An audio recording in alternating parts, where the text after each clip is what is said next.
I've got all the bits dyed, and that's going to be the outside part, and that's the front where I've got it all tooled. The inside part is going to go there.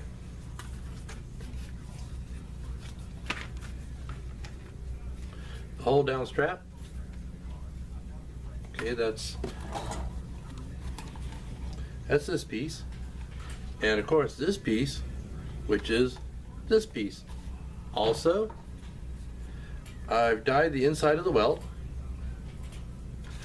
and of course once this is all ready to go, this gets folded over.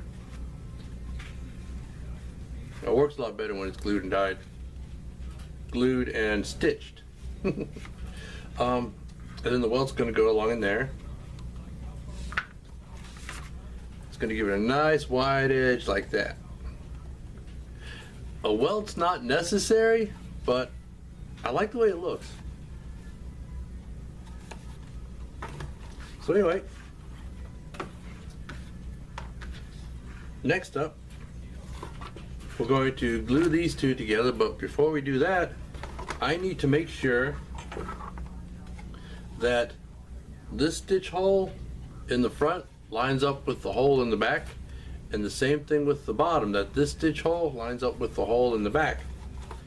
And to do that, I'm going to take my cutting board, fold this over to where it meets, where the front part of the fold meets the back part of the fold.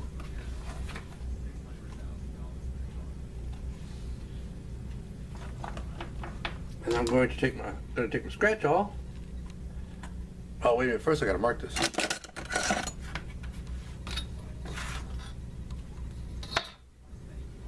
I use a spacing of 3/16.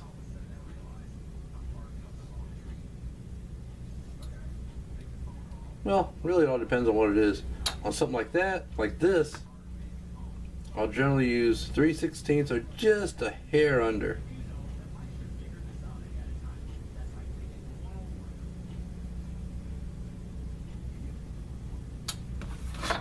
Okay, let's see how that'll look. You know, a little bit wider would look better. Here we go.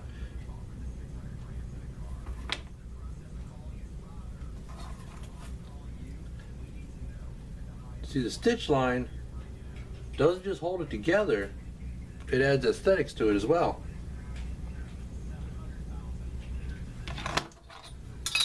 Basically, I want it to be in the middle between where the tooling ends and the edge is. So I'll adjust my dividers for that distance.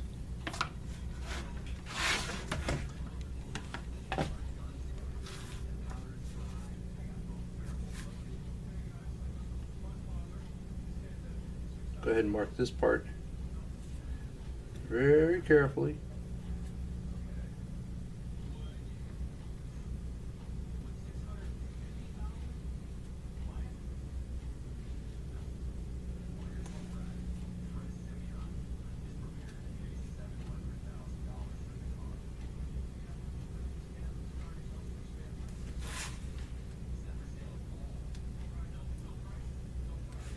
And all I'm marking right now is where the stitch line is going to be for this part only, because the rest of it's going to get sanded. But this part, as I said earlier, this is going to be the finished edge of the holster.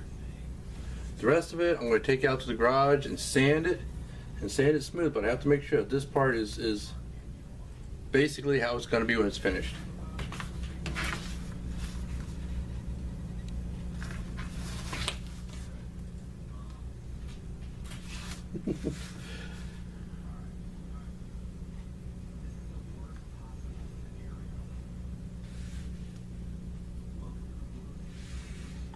Okay. I'm going to put a hole there and a hole there. So what I need to do is to ensure that this hole aligns with a hole in the back, and this hole aligns with the hole in the back. I'm going to go ahead and mark it on the front and fold it over as it will be when it's finished.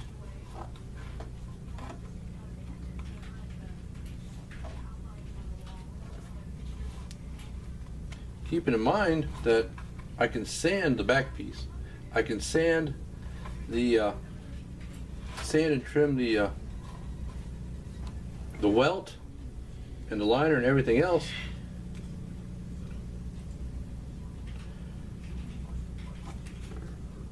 Okay, push that in. It's just a regular scratch off. Make sure it's lined straight up and down, and just pop it on through. And there's my top hole.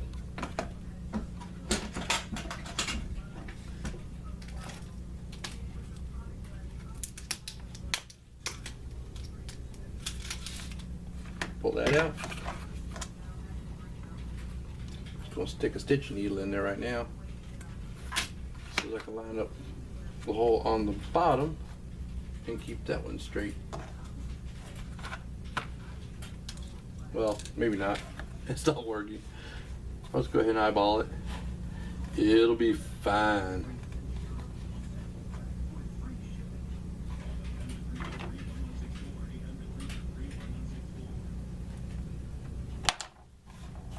Make sure I'm lining up here.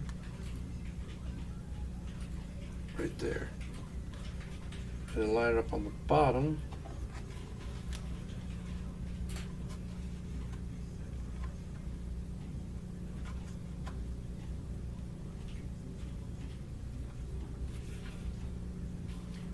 Okay.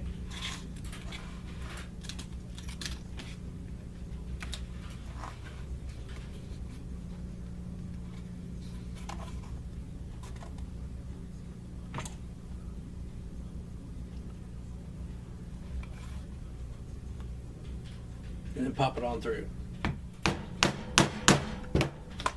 Okay, now we use the needles.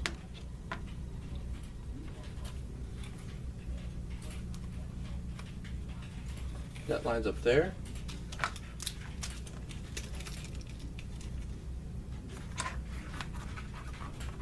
Let me try and do this without looking clumsy.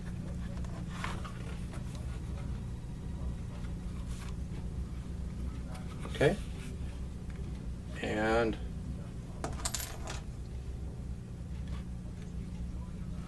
that one lines up like that. So I have my bottom hole and my top hole. And I know that they're going to line up front to back. So once I glue this together, I'll be able to put the rest of my stitching holes in, and I know that they're going to line up from front to back. So now,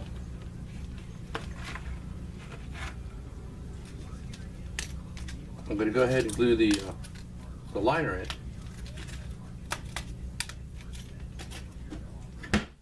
Because once I glue this in,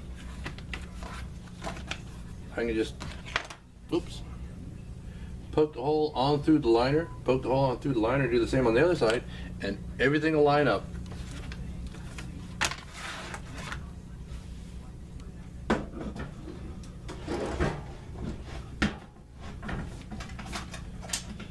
Now to glue the liner on, oops, I drop everything on my bench.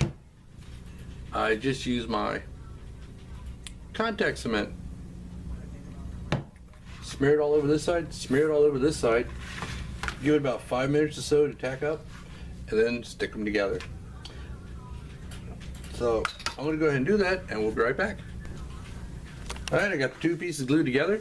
That's the outside piece, and it's glued to the inside piece.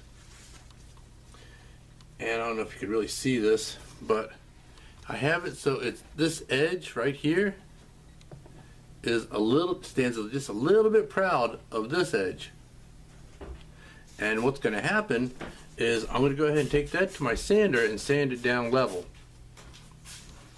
Now, all I did, like I said, was I use my contact cement and I spread it all over the inside of both pieces, give it a few minutes to tack up, and then stuck them together. After that, I'll just take my buffing cloth and I'll push it down. Push the glue together.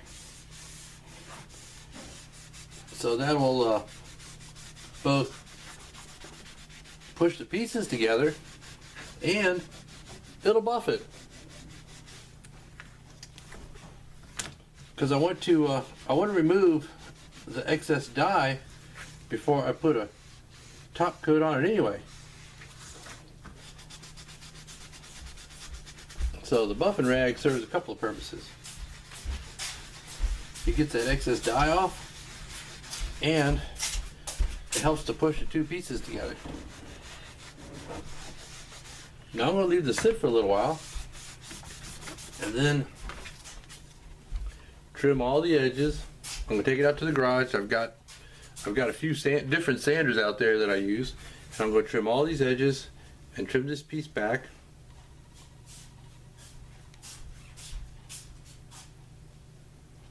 Let's see, yeah. And then it's time to run the stitch line around the entire. I'll also trim this length. Run the stitch line around the entire perimeter of this, and then bevel all the edges and do all the other stuff. But for now, this needs to just sit and dry for a little while so the glue is good and dry. Oh, there's one more thing I didn't mention before. When you're stamping or tooling a piece of leather like this, it'll actually expand it a little bit. Now I know that I can compensate for that. But, you know, sometimes you could, I guess, go ahead and glue it together and then do the stamping or whatever way you choose. But for me, I do the stamping and then I glue them together. And also, I set the snap, and the back side of the snap is between the two layers of leather.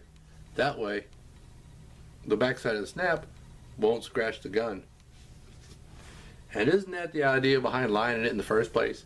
Give the gun a nice soft place to live. So we'll let this dry and then we'll trim it and we'll come back and get some more work done on it.